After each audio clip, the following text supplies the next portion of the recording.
Butler stops and lost it and grabs his left leg. Jimmy Butler hobbling as he gets up. He just turned the ankle. No contact. Just planted it awkwardly.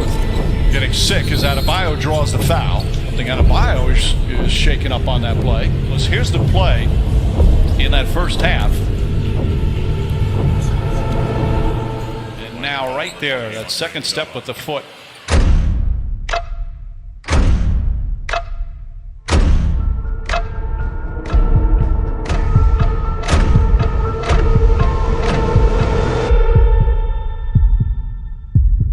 If only the Miami Heat were healthy, a phrase that I continue hearing this offseason, an excuse that the most optimistic of Heat fans use to justify running it back. And I get it. In theory, it makes sense. The Heat certainly have a talented roster full of some great players, but we're going into year 6 of the Jimmy era with Jimmy, Bam, Tyler, Core, and that's certainly a lot of time for a team that hasn't achieved the ultimate goal. Now, of course, they've had a lot of relative success compared to like 99 other franchises, so I will put some perspective onto this, but we're the Miami Heat. We don't care about those other franchises. Yes, this core went to 2 NBA Finals. They were 1 shot away from a 3rd, but they also got 2 first-round ass kickings and most importantly, 0 championships. So it all comes back to that phrase, if only the Miami Heat were healthy. But in this video, I want to do a deep dive into that. I want to see if it was a legitimate excuse. So let's take a look back at that first season, which was 2019-2020, which is only 73 games because it was in the middle of a COVID outbreak. But the Heat did finish 44-29, which was good for 5th in the Eastern Conference. And they would ultimately make the NBA Finals, whereas the New York Times so graciously puts it, the Miami Heat were hot. Now they're hurting. A title, a headline that cannot be more true because in game 1, Jimmy Butler rolled his ankle. It was just a normal drive. He stepped wrong, couldn't have avoided it. Now, of course, Jimmy continued playing and he was pretty damn awesome the rest of that series, but very clearly he wasn't 100%. Now, Bam Adebayo, he also had a left shoulder strain in game 1 where he kind of drove into Dwight Howard. I guess it hit the wrong way, and he did miss the next 2 full games. And Goran Dragic, he tore his plantar fascia in game 1, and he only played 14 minutes that game, and he returned a hobbled Warrior in game 7, where he played 18 minutes, but he obviously wasn't great. So he missed primarily that entire series. Now, I will sit here and tell you that, yes, I do think if the Heat were healthy, they would have won that NBA championship versus the Lakers, but they weren't. Now, moving on to the next season, that's 2020-2021, the shortened season where the Heat had the smallest offseason in NBA history. It was only a 72-game season where the Heat finished 40-32, which was good enough for 6th in the Eastern Conference. And to start the season, you had Jimmy Butler. He had an ankle injury versus the Pelicans, and he would miss 12 of the first 18 games in which the Heat started 6-12. So now they had a ton of catch-up to play in a season where they already had the shortest offseason in NBA history. So obviously that's a lot to come back from. And I do think that's a legitimate excuse because if you look at the 4 teams that was left from the bubble, it was the Celtics and Lakers who both lost in the first round as 7th seeds.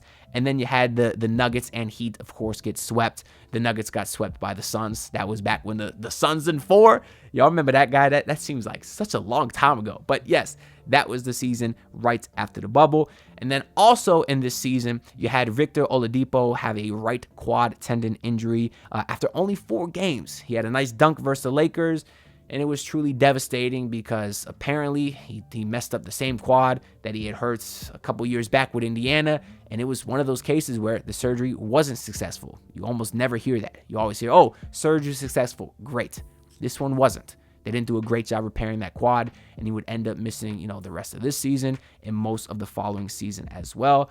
And outside of the injuries, well, you had a lot of people get COVID. You even had 1 game postponed versus the Boston Celtics. That was on January 20th, and it was because of contact tracing. Y'all remember that term? But let's move on to the following season. This is 2021-2022, which is finally a full 82-game season where the Miami Heat, lo and behold, finished 53-29, which was good enough for 1st in the Eastern Conference. And that was despite a lot of injuries, starting with Bam Adebayo, who only played 56 games because he tore a ligament in his thumb versus the Nuggets, which did require surgery. You had Victor Oladipo, as I hinted at previously, didn't return until March. And if you remember, that's when you had a bunch of people saying, oh, that's the Heat's trade. They didn't make a trade at the deadline, but their acquisition is Oladipo. That's kind of like having a first-round pick. We're getting Oladipo, which is stupid because who's to say you can't make a trade every year? Who's to say you can't have a pick in the draft every year? Getting back a guy who you already had is not acquiring an asset, but I digress. And then you also had Jimmy Butler. He missed quite a bit of games that season. He only played 57 total. He had a tailbone injury, and then he re-aggravated the tailbone injury, had an ankle injury versus the Warriors, and there was more COVID outbreak as the Heat had another game get postponed, this time on December 29th versus the San Antonio Spurs. And if y'all remember back then, that's when the Heat were so down bad that they only had 5 available players and had to sign a bunch of guys off the street, including Zylan Cheatham, Eric Holman, Kyle Guy, who a lot of people might remember. I actually interviewed him one time. Very nice guy. Kyle Guy, and then, of course, Mario Chalmers, who I'm very still mad forever that Eric Spoelstra did not play him. And then they also re-signed Chris Silva and had Nick Stauskas for a little bit, if y'all remember those times. But that's how down bad the Heat were, and somehow through all of that, they finished first in the Eastern Conference, and they ultimately made the Eastern Conference Finals, where Tyler Hero was hurt. He missed 3 games with a groin injury, returned for Game 7, but only played 6 minutes. Again, he was trying to be a hobbled hero, and I certainly respect that, but he was not right. You also had Kyle Lowry miss most of the playoffs that year with a hamstring injury, and PJ Tucker played, but he was very, very hindered due to a knee injury that he suffered in Game 2 of the playoffs that season. And of course, the Heat would go on to play the Boston Celtics, and they would lose in Game 7. But let's go to the following year now, 2022-2023, where the Miami Heat would finish 44-38, which was 8th in the Eastern Conference after they would lose that play-in game to the Hawks, I believe it was. And you had Jimmy Butler from the jump. He was already suffering some injuries, had a knee injury on November 18th. He had some hip tightness, and so he missed the game versus the Kings. And then he had an ankle injury, so he missed the game versus the Wolves on December 26th.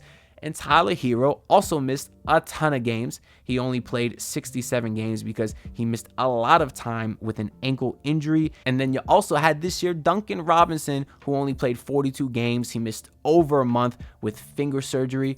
But of course, the Heat would end up finishing the 8th seed. They'd play in the first round versus the Milwaukee Bucks, where Tyler Hero would again get hurt, of course, breaking his wrist, diving for a loose ball. How the hell that happened, I don't know.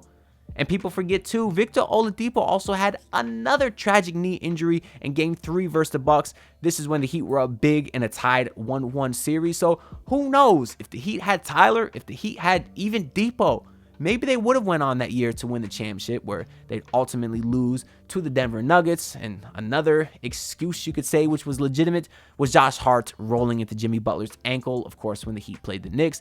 And that is something that I do think was dirty. Josh Hart did like a slide tackle that you do in football. You don't do that, Josh Hart. And I do believe that we saw Jimmy Butler hobbled because outside of a great Game 2 versus Celtics, he really wasn't the same for the rest of the playoffs. And that Depot thing is really sad, man. Like, the way he fell, you could see the whole bench just look up in agony because they knew everything that Depot went through. He seems like a great guy. I hope he finds his way back to the league. I really do. But he was just a part of all the Heat's injury misfortune for the last 5 seasons. And we can go back to this past season now, which was 2023-2024, where the Miami Heat finished 46-36. When you run back the same team, you should expect the same results, and that's exactly what happened, at least in the regular season.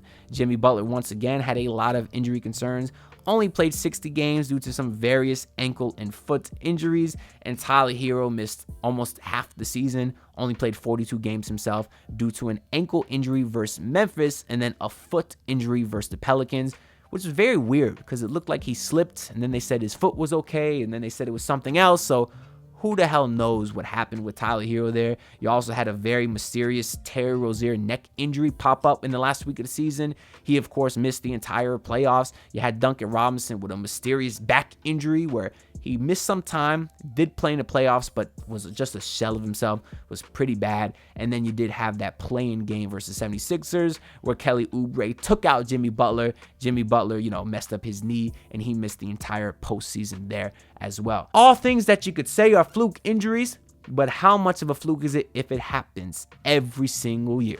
That's 5 years in a row, every season falling short, and many Heat fans using the same excuse for 5 years.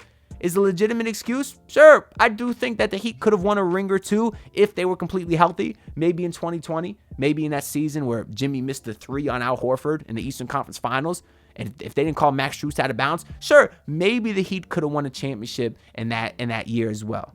But that's not the reality, and it never will be a reality. So in my opinion, major changes are needed because at this point, I think it is very dumb to rely on the Miami Heat being fully healthy. But that's my thoughts. Let me know what y'all think down below. Do you think these are legit excuses? How many rings do you think Jimmy Butler would have if the Heat were completely healthy? I'm very curious to hear what everyone here thinks. Make sure to like the video and subscribe because all the support is greatly, greatly appreciated. And I'll see y'all on the next one. Peace out. Look, pull up in your city tryna get that dead face.